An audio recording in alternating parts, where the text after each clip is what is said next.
Ladies and gentlemen, happy Friday. Congratulations on making it through another week. We continued our process of being active quality readers in Walk Two Moons today. I didn't give you a fire starter because I decided to start with a discussion between the small groups and then with the large group about your fire starter from yesterday, or actually it kind of wound up being in the middle because not everybody was at the same point in the book. But your fire starter from yesterday, or middle of the fire starter, I don't know, from yesterday was, Sal, you can be happy without her. Now that was Sal, we discussed, talking about Mom.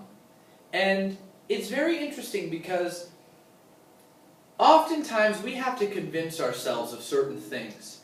Sal is obviously in a very rough place because her mom decided to leave the family.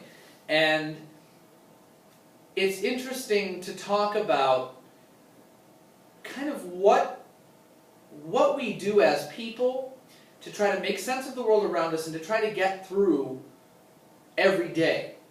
And we set expectations and goals for ourselves, sometimes without even knowing it. Now, the main conflict in this whole story is Sal trying to come to terms with why her mom left and how she can deal with all of the feelings that she's feeling as a result of it. And that's why we know that the plot in the whole story is she and Gram's going to see her mom in hopes that they can bring her back. So I asked this question with regards to that quote, Sal, you can be happy without her. I asked, is she convinced of this? And I think the answer is probably no, not yet. But she's hoping that with time, her expectations of herself will lead to the action and the fruition of that hope for herself. Now, I wrote expectations lead to action on the board. And we had a really nice long chat about that in the large group setting after that. It actually took up a lot of time. And I shared with you guys that one of my things that I hope you do as a result of reading this book, of being a quality reader, is that you lock in on moments like this and quotes like this where the main character is doing a whole bunch of thinking. Because as we remember, the organizers that you're filling out are not busy work. They're to help us track characters and the stuff that's going on in the plot and the conflicts that they face, and ultimately so that we can fully understand the situations, the characters, make predictions about the future in this story, so that we can really remain connected, involved in the story, and ultimately come out of the other end as a better person, as a more improved person, as a smarter person, as a more intelligent person. That's the goal of reading in general, is that we have a conversation with an author who's not even there, by the way, which is awesome, awesome, that we can directly connect to somebody and learn lessons about life, about ourselves, and make connections that are actually usable in life. And I got the opportunity to share with you a little bit about expectations and how fantastic the brain is. See, the brain is this amazing thing. Our brain is doing so much at every second. When was the last time you thought about blinking, or breathing, or digesting? When you were saying, okay, esophagus, go, go, go esophagus, go esophagus. Okay, now it's in the stomach. Come on, stomach, digest. Intestines. You don't have to do that. Your brain is fully operating this entire system, your entire body, at all times. In addition to you being able to think thoughts and feel emotions and all this other stuff that the brain controls that are really just miracles of life. But it's interesting that it's all connected because it's all coming from the same place. I asked you guys, hey, when you feel angry, you feel sad, do you often also feel lazy, tired, worn out?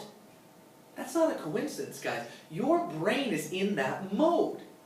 And so your thought process can directly affect your physicality, your emotional well-being, your spiritual well-being, your intellectual well-being.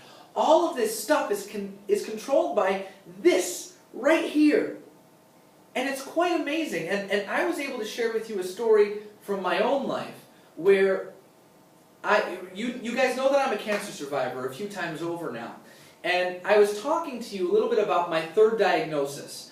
And that last time when I was diagnosed with leukemia, I was given a 15% chance, based on all of my circumstances and my diagnosis, a 15% chance of surviving. That means that out of every 20 people with my exact situation, 17 of them pass away and 3 of them survive.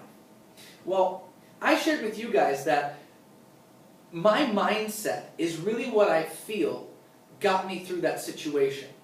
I had a firm belief that my life had meaning and my life had a purpose. And I found that through religion, through my faith in God. And I'm not pushing religion on you, but, and there's even no but, I'm not pushing religion on you at all.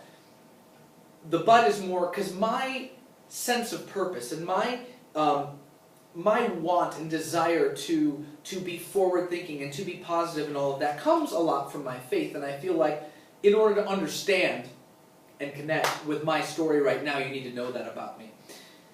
But regardless of what the motivation was, my expectation was that I was going to make it through this. You hear stories all the time about people who live for years and years with diseases they don't even know they have, with tumors that they didn't even know they had, with all these things they didn't even know they had, and they go to the doctor and they find out that they have this horrible disease and have for a while, and they've got 6 months to live, and within a week, they're gone. And I truly believe that in a lot of those instances, their thought process was, well, it's over. And so their body processes said, well, it's over. And they were gone. I know that for me, part of what got me through and to survive,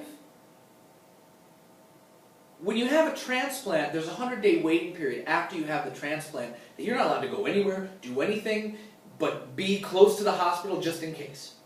And you go in every day for a very long time, and you keep getting checkups, and you keep getting medicine, and you keep getting this, and you keep getting that. And so it's all very touch and go for a while. And so they tell you, just expect that this is going to take years from your life, that you're going to have to be completely in a shell and all this and blah, blah, blah. And I said, you know what? No. I said, when's my 100 days up? And they gave me a date. I actually scheduled a trip for 3 days after that. 3 days after my 100 days, I said, I expect that I'm going to go on this trip. And they said, well, you shouldn't buy a ticket, you shouldn't do this, you shouldn't do that, because you never know what... I said, no, you're not listening to me. I am going on this trip. I will be better. And when I get through all of this, when my treatment time is up, I am doing this. And the doctors said, what is wrong with you? You're not listening to us. I said, no, you're not listening. And it's funny, my mindset, my expectation was not, oh, well, only 15% of people, so I'm going to die. Oh, well, only... My expectation was, when I get through this, then I am going to.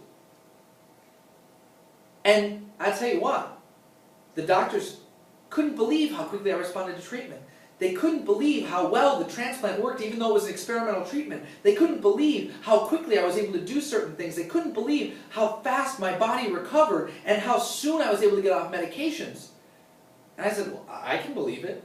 I said, my mindset was always forward, beyond. And I wonder how many of us, in what we seem to think are inconsequential ways, kind of do the opposite. And sometimes we don't even notice we do it. I wonder how many of you have sat there and said, oh, well, I'm going to fail anyway, so what's the point? Oh, well, I suck at math, so I'm never going to... Oh, well, I can't. Oh, well, we're going to lose anyway. Oh, well, I'm going to fail anyway. I'm just stupid. I can't do this. And we say these things, and we speak them into being. And we reinforce the expectation that we have to fail. And our discussion centered around how different would our lives be if we made goals and expectations that we were going to succeed at everything we do, and at having a positive attitude, and at doing all of these things. And I just wonder, how would our lives change if we were able to just do that always? And say, no, when I succeed, then I'm going to do this. The power of reading closely and being one with the text and really digging into the characters, the plot, the conflicts, the themes, the predictions, the main ideas, all of these things. Being a quality reader, rereading, using your resources, connecting to the... This is the type of conversation that we can have with ourselves, with a book, with each other, that allow literature to make us better people, and more successful people, and happier people. So I ask the question, what impact or consequences do your expectations have on your life? Your expectations lead directly to your action.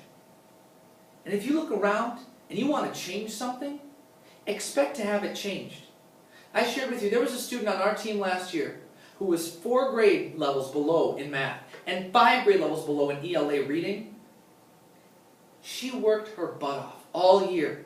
Sat down with the expectation, I'm going to get everything in. I'm going to try my hardest. I'm going to read when I can. I'm going to write whenever I can. I'm going to move forward. I'm going to do this. She is at an 8th grade level in math. She is at an 8th grade level in reading in 1 year. She improved 4 grade levels in math and 5.5 grade levels in ELA in 1 year, because she set the expectation for herself and she let her actions follow along. That's why part of your homework this weekend is to set a goal for yourself, but forget that word goal. Set an expectation for yourself in your life somewhere. Write it down. Put it on a piece of paper. Put it somewhere where you're going to see it all the time, and see how that affects your actions and the positive outcomes that are to come. Guys, this is being a good reader. That's what this is. That's why you're doing all of those organizers in class and at home. Don't forget that a book is not just a book. It's an opportunity. Have a great weekend. Have a safe weekend. I'll see you Monday.